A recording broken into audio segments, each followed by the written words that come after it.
The sack was heavier than it should have been. Rough canvas darkened with travel dust and streaked with something else. Something that made the rancher's stomach knot as he held it. He stood there in the fading light, boots planted in the dry Texas dirt, wind tugging at the brim of his hat. The woman in front of him, hair tangled and eyes hollow, clutched her arms tight across her chest. "Please don't open that sack," she said, her voice raw, shaking like a loose window in a storm. But his calloused fingers were already worrying at the twine. He didn't know why, curiosity, duty, maybe something deeper. Whatever reason he had, it all vanished when the knot came loose and the sack gaped open. What he saw inside knocked the breath clean out of him. His knees gave way. The world tilted. And for the first time in years, he felt tears burn his eyes. But let's go back to where it all started. The town of Coyote Bend was no more than a scattering of buildings along a dirt road. A saloon with tired batwing doors, a church steeple leaning just a bit too far east, and a general store that smelled of molasses and dust. The summer of 1874 had been cruel. Heat that cracked the earth and emptied the wells, wind that carried grit sharp enough to cut the skin. Elias Cutter had been living on the edge of that town for near 15 years. Folks knew him, but only the way you know a fence post you pass every day. There, steady, but not something you think about. He kept to himself on his modest spread of cattle, worked sunup to sundown, and at night, when the coyotes cried out, he sat on the porch with a bottle that never seemed to empty fast enough. There was a stillness to him that unnerved some. He wasn't cruel, but he wasn't warm either. The war had carved something out of him, left him with scars on his arms and deeper ones where no one could see. He'd buried a wife before the war ended, and he'd stopped believing in the kind of God that gave men like him a chance at peace. The day he first saw her, he was coming back from town with a wagon full of feed. The sun was low, throwing the land into long shadows, and dust hung in the air like smoke. She was standing by the roadside, skirt torn at the hem, hair hanging in limp strands. In her hands, she held that sack, clutching it to her chest like it was the only thing keeping her alive. Elias slowed the wagon, frowning as he drew closer. Women didn't just stand out here on the prairie alone. Not unless something had gone very wrong. "You lost?" he called out, voice low even. She didn't answer, just stared at him with eyes too wide, too desperate. He climbed down from the wagon, boots crunching in the dirt. "Ma'am, you need help? There's nothing out here but dust and rattlers." Her lips parted, cracked and dry. "Please," she whispered, and her gaze dropped to the sack. Don't let them take it." Elias frowned, stepping closer. She looked like she hadn't eaten in days, hadn't slept in longer. "What's in there?" he asked carefully. Her arms tightened around it. "Don't ask. Just don't open it." Something in her voice, pleading, trembling, made him hesitate. He'd seen women look like that before. During the war, after raids, when everything had been stripped from them, leaving only fear and a fragile thread of willpower. He offered her his canteen, and she drank like she hadn't seen water in days. Her hands shook, knuckles white where they clutched that sack. "Town's up ahead," Elias said. "I can take you there." "No town," she rasped, eyes darting to the road behind her like she expected riders any minute. "Please, just a place. For tonight." Elias stared at her a long moment. A smarter man would have turned the wagon around, taken her straight to the sheriff, washed his hands of it. The world was full of trouble, and most of it wasn't his to fix. But he found himself nodding. "Climb on." She hesitated, then scrambled into the wagon bed, curling around the sack like a mother animal guarding her young. Elias flicked the reins, the horses pulling them toward the lonely outline of his ranch. By the time they reached his place, dusk had settled deep. The sky burned orange at the edges, fading into purples and blues. He helped her down, led her to the porch. She barely glanced at the worn rocking chair, the tools propped against the wall. Her eyes never left that sack. Inside, Elias set out bread, jerky, and the last of the coffee he'd brewed that morning. She ate in silence, hunched over the table like she expected someone to burst through the door any second. "You got a name?" he asked finally. Her eyes lifted to his, cautious. Clara. Clara what? Her gaze dropped. Just Clara. Elias leaned back in his chair, studying her. She couldn't have been more than 20, skin pale under the grime, eyes ringed with exhaustion. Whatever she was running from, it had hollowed her out. After a while, she whispered, "Thank you." He nodded, but the unease in his gut only grew. He didn't know who she was or what she carried. But as the night deepened and coyotes howled out past the fence line, Elias found himself listening to her uneven breathing from the spare room. And he couldn't shake the feeling that the moment she'd stepped into his life, the course of his quiet, lonely existence had shifted, like a storm brewing just beyond the horizon. By morning, that storm would find them. Elias woke before dawn, same as always, to the low whistle of wind slipping through the boards of the house. For a moment, he thought maybe he'd dreamt her up, the girl, the sack, the haunted eyes. But then he heard the faint sound of movement from the other room. He found her sitting on the edge of the bed, clutching the sack in her lap like it might be stolen from her at any second. Her dark hair hung around her face in tangled strands, and her bare feet rested on the wooden floor, toes curled in the morning chill. "You don't sleep much," he said quietly. She looked up at him, startled, like she'd forgotten he was there. "I can't." He wanted to ask what she was running from, but he knew enough of life to understand that sometimes asking was a cruelty. Instead, he nodded toward the door. "Got coffee on. You'll want it before the day turns to fire." Outside, the sun climbed slow over the horizon, turning the sky gold. Elias poured 2 tin cups of coffee, setting one in front of her. Clara stared at the rising steam like she'd never seen such a thing before. "Town's not far," he said finally. "You could go to the sheriff. Or the preacher's wife. They'd see you safe." Her fingers tightened around the sack. "No town," she murmured again. "Why not?" "Because they'll find me." Elias felt something cold crawl up his spine. He'd seen enough of the world to know that they could mean almost anyone. Men with badges, men with guns, men with no law but their own. "You don't know what's in here," she said softly, staring down at the sack. "No," Elias agreed. "And you don't want to." He should have told her to leave right then. Should have said it wasn't his fight, that trouble had a way of spreading like wildfire. But when he looked at her, young, desperate, already worn down by a world too cruel for someone so slight, he found himself shaking his head. "You'll stay," he said simply. By mid-morning, the sound of hoofbeats carried over the parched land. Elias saw the dust first, a cloud rising where the road bent. 3 riders approached, spurs glinting, rifles slung easy but ready. They pulled up at the fence line, faces hard, eyes sweeping the house. One of them, a big man with a thick mustache and a scar curling up his cheek, tipped his hat lazily. "Mornin', Cutter." Elias stepped off the porch, hands loose at his sides. "You're ridin' early, Price." Price grinned without humor. "Heard tell a girl came through last night. Young thing, carryin' something she shouldn't." Elias said nothing. "You see her?" Price asked. "No." The other men shifted in their saddles, watching him close. Price leaned forward on the horn of his saddle. "Now, Cutter, I know you don't like talkin' much, but if you got her here, best hand her over. Won't end good for you otherwise." Elias's jaw tightened. "Don't know who you're talking about." Price stared at him for a long beat, then smirked. "That so?" He spat in the dirt, reined his horse around, and started back down the road. The other 2 followed, glancing back at the house with looks that promised they'd be back. Inside, Clara sat stiff at the table, sack clutched tight. Her face had gone pale, lips pressed bloodless. "They'll come again," Elias said quietly. She nodded, her hands trembling. "They won't stop. Not till they get it."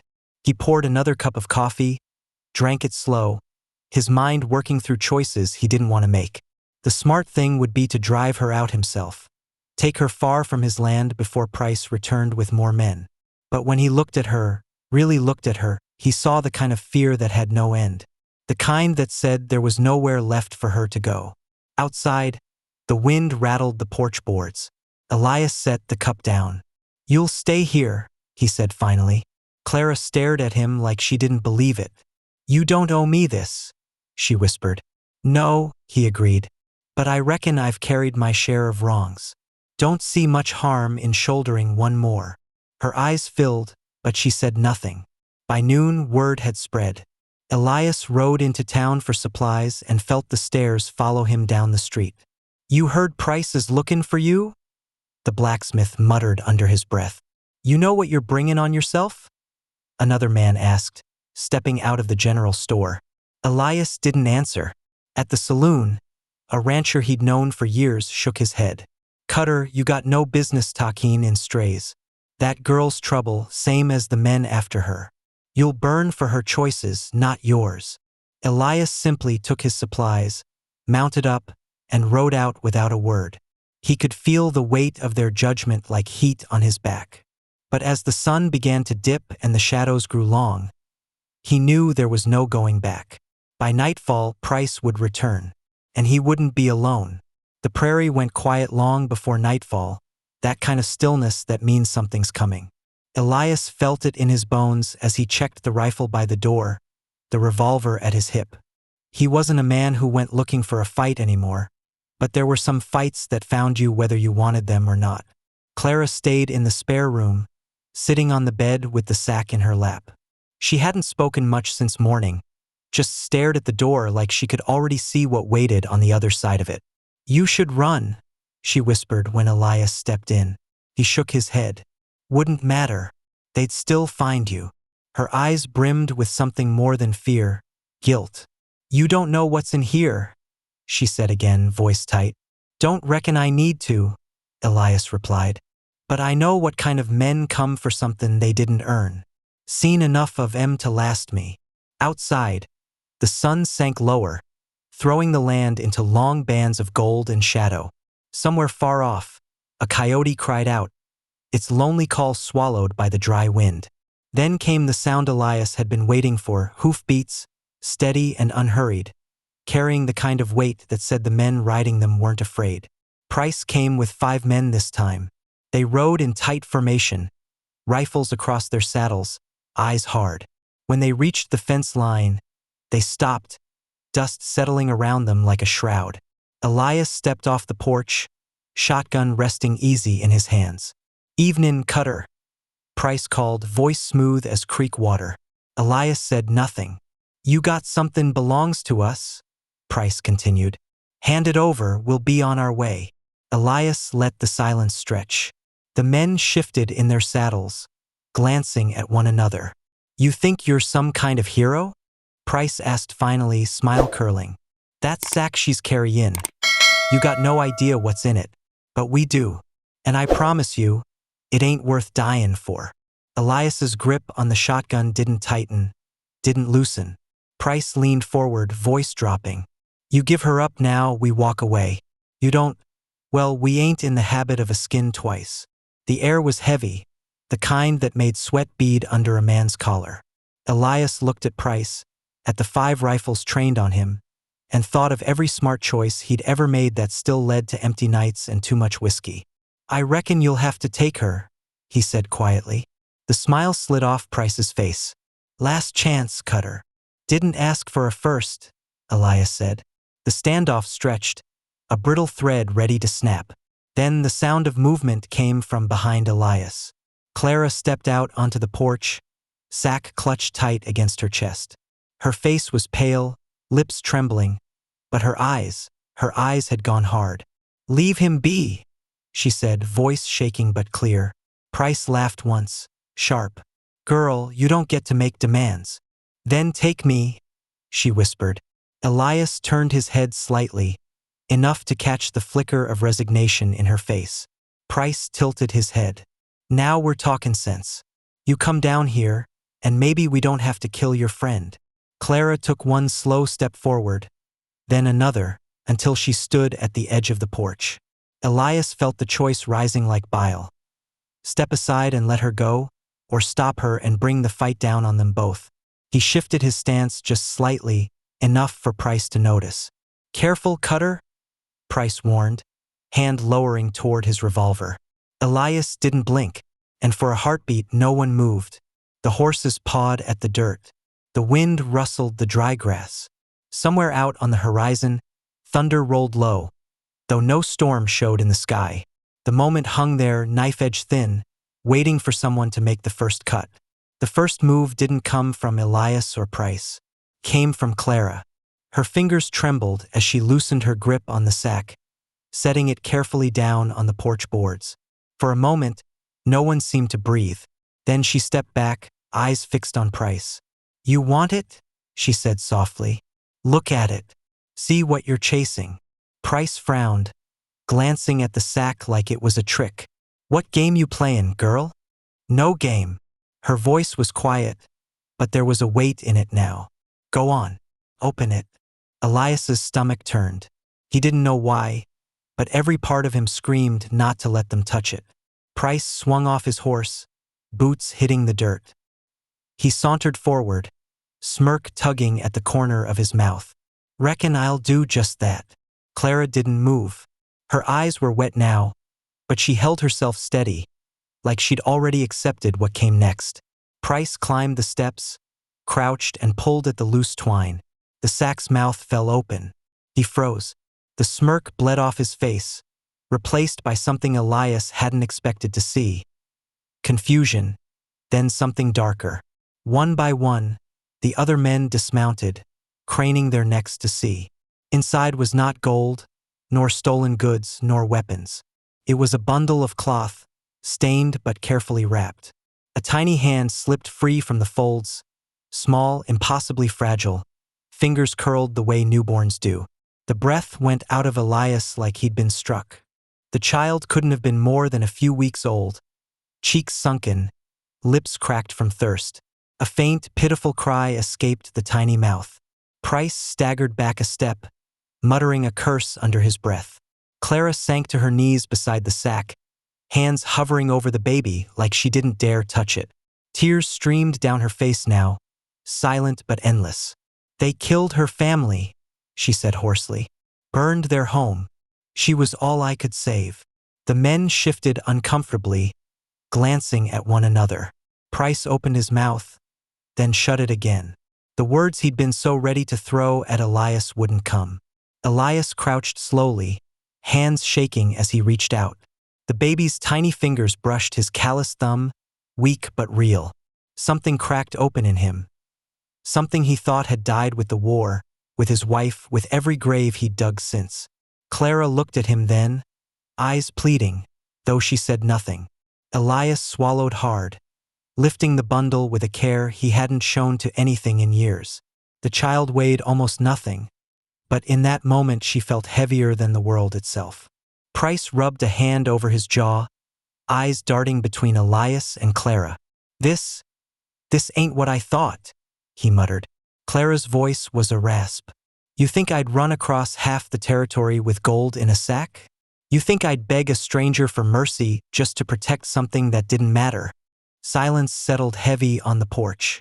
The baby whimpered weakly, and Elias found himself rocking her instinctively, an old motion that came back without thought. One of Price's men cleared his throat. "Boss, she's just a girl, and that's just a baby."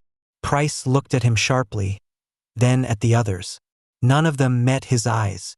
For the first time since he'd ridden up, uncertainty clouded his face.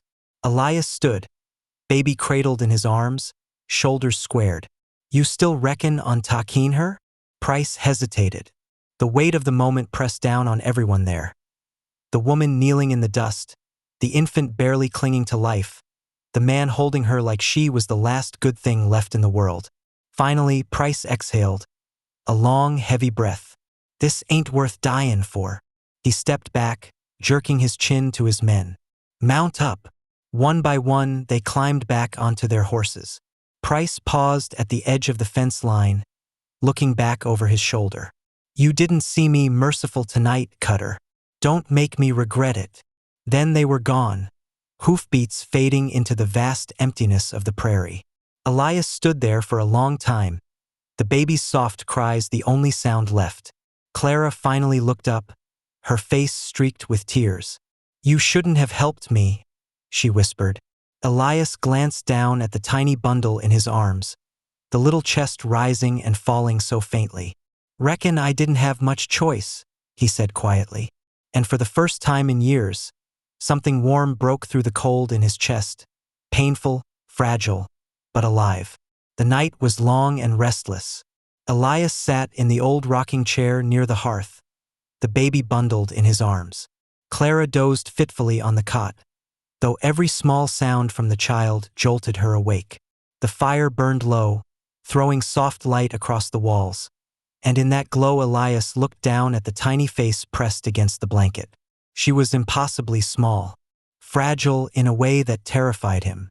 He hadn't held anything so delicate since his own child years ago, a lifetime ago. That boy hadn't lived past his first winter, and the memory had carved Elias hollow. But now, with this child's faint breaths warming his arm, that old grief mingled with something he hadn't felt in decades. Hope, terrifying and sharp. Clara stirred, eyes red-rimmed and weary. "You shouldn't have done it," she murmured, voice barely above a whisper. Elias didn't look up. "Maybe not. They'll come back. Maybe."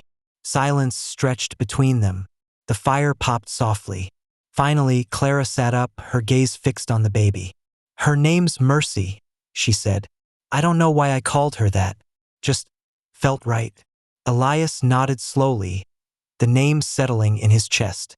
Morning came cold and gray, the horizon hazed with distant rain. The storm that had rumbled the night before was finally rolling in.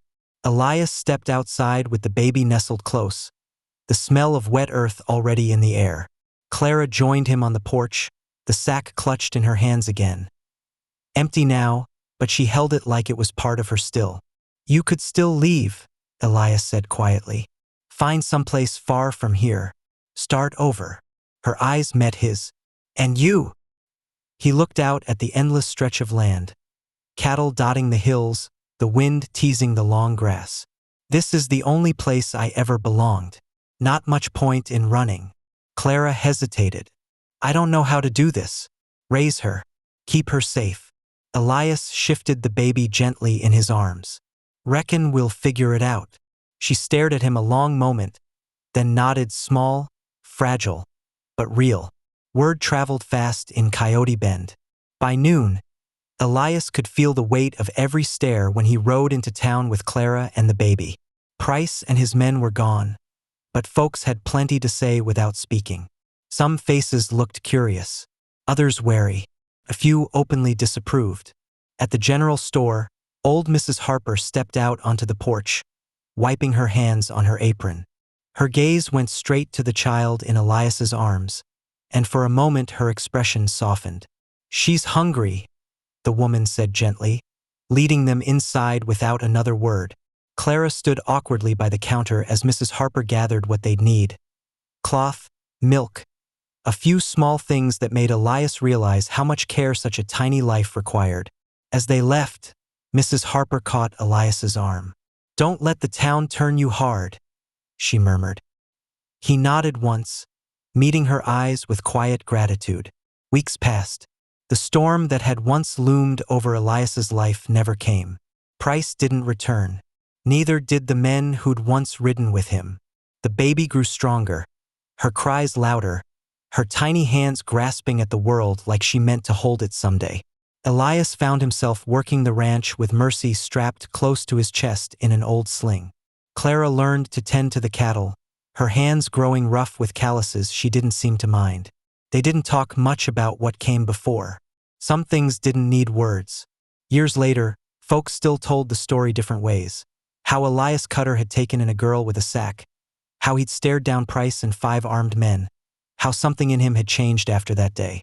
But the truth never spread far beyond the quiet of that ranch. What mattered was the girl, Mercy, who grew up running wild across the hills, with a laugh that sounded like freedom and a stubborn streak that matched the man who'd raised her. Sometimes, Elias would catch Clara watching Mercy from the porch, her eyes full of that same fragile wonder from the night she'd first stepped into his life. And every now and then, when the wind was still and the world felt heavy, Elias would remember the weight of that sack in his hands. the choice that had broken him open, and he'd know he'd done the only thing that ever mattered. He'd opened it, and he hadn't turned away.